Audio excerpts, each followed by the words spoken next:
Donc les enfants, on revient sur le complément d'objet. On a vu la première partie. Là, on va voir la deuxième partie. Je vous avais dit qu'il y a deux sortes de compléments d'objet. On va donc arriver à la fin de la séance à les distinguer. J'ai écrit ici 4 phrases. D'accord ? Donc, je vous lis la première. Les élèves découvrent une nouvelle leçon de grammaire, à force. Hein. La deuxième, j'appelle mes amis. La troisième, tu manges une pomme. Et la quatrième, elles écoutent le maître. Voilà. Donc, le complément d'objet, je vous ai déjà dit que les 3/4 du temps, il était derrière le verbe. Le verbe est ici, là, là, ici et là. Donc, ce qui suit, c'est le complément d'objet. Maintenant, quel complément d'objet? Alors, il y a une petite astuce pour trouver le nom de ce complément d'objet. Vous avez vu, j'ai laissé un espace entre le verbe et la suite, hein, à chaque fois. Alors, je vais poser à chaque fois une petite question. Les élèves découvrent quoi? Et je réponds, une nouvelle leçon de grammaire. J'appelle qui? Mes amis. Tu manges quoi? Une pomme. Elles écoutent qui?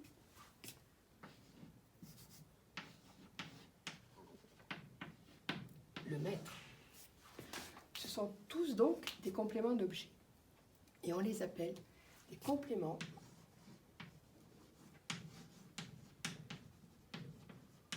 d'objet direct. Alors, il y a une abréviation, hein, COD. Voilà, ici COD, là aussi, et là aussi. Pourquoi direct? Parce qu'ils sont placés directement après le verbe. C'est histoire de vous en rappeler, on va voir après pourquoi. Donc, quand on répond à la question après le verbe, quoi ou qui, le groupe de mots qui suit est appelé complément d'objet direct. Les élèves découvrent quoi? Une nouvelle leçon de grammaire. J'appelle qui? Mes amis. Tu manges quoi? Une pomme. Elles écoutent qui? Le maître. Donc, COD, on vient de le voir. On passe au deuxième COD. J'ai écrit 4 autres phrases. Comme tout à l'heure, hein, j'ai séparé à chaque fois le verbe du groupe de mots qui le suit. Donc, je vais procéder de la même manière. Je vais poser ma petite question. Il pense à ses vacances. Il pense à quoi?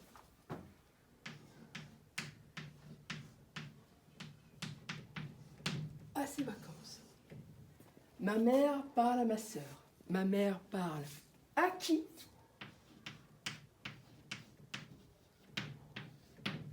À ma sœur. Je me souviens de mes années de lycée. Je me souviens de quoi?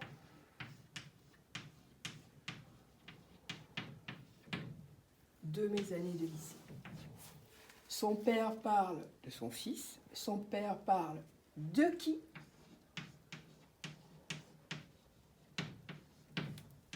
De son fils. Alors, ce complément d'objet qui suit le verbe, on l'appelle le complément, je vais l'écrire ici,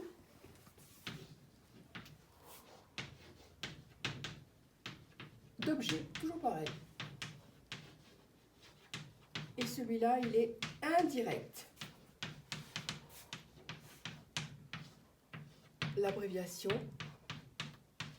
COI, complément d'objet indirect. Toujours en majuscule, hein, j'ai oublié de le préciser tout à l'heure pour le COD. Et à chaque fois, un petit point au milieu, COI. Pourquoi COI? Il est placé aussi derrière le verbe. Mais vous avez un petit mot à chaque fois. Soit vous avez 2, soit vous avez A, que l'on retrouve d'ailleurs ici. Ces petits mots, je vous rappelle, hein, ce sont des prépositions. Donc, le complément d'objet indirect commence toujours par la préposition à ou alors par la préposition de. Voilà. Donc, COD, pardon, là-bas. COI ici, complément d'objet direct, complément d'objet indirect. Bien, on complique un petit peu.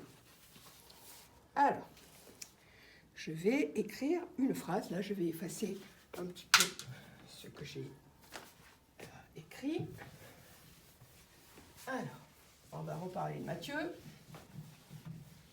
comme dans la leçon précédente. Alors, on y va. Où est-ce qu'elle est la craie blanche? Ah. On y va. Où est-ce qu'elle est? Mathieu.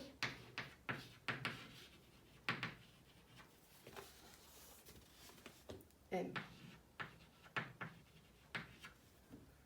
cette chanson.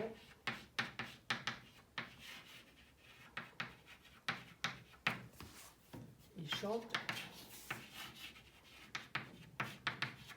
cette chanson. Donc on y va. Mathieu aime quoi? Cette chanson. COD. Il chante quoi? Cette chanson. COD. J'ai deux fois le même COD. Je vais transformer le deuxième. La première partie de la phrase, je n'y touche pas. Aime cette chanson. Il la chante.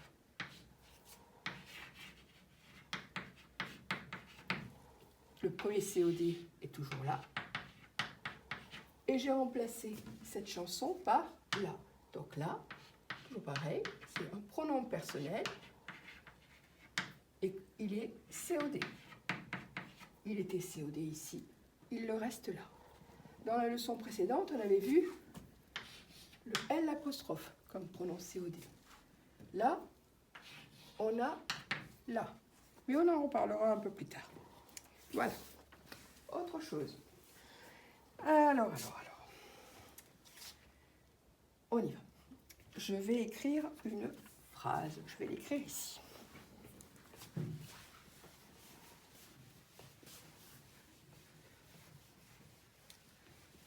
Alors, hop. On y va. Il achète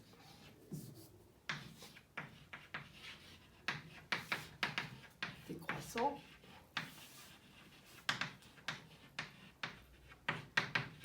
à la boulangère.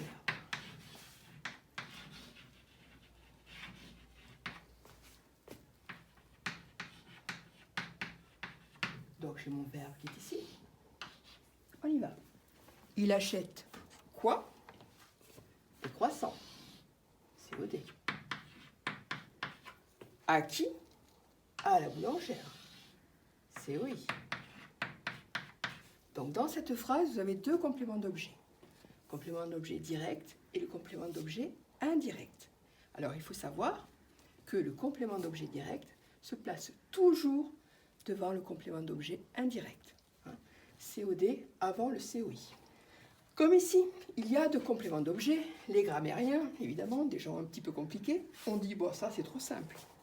Il y a deux compléments d'objet, le premier et le deuxième. Ah ben celui-là, on va aussi l'appeler complément d'objet second. COS. C'était trop simple de l'appeler comme ça. On l'a encore précisé. Il vient en deuxième position. Alors, c'est pas parce qu'il vient celui-là en deuxième position, donc complément d'objet second. Celui-là, on ne l'appelle pas complément d'objet premier. Ça n'existe pas. Donc, COD, pour le premier, ça ne bouge pas. COI ou COS. Voilà. Si vous retenez déjà ça, ce sera déjà pas mal. Donc, un COD et un COI qui se suivent. Il peut y avoir encore autre chose. Sur le dernier exemple. Je parle de mon frère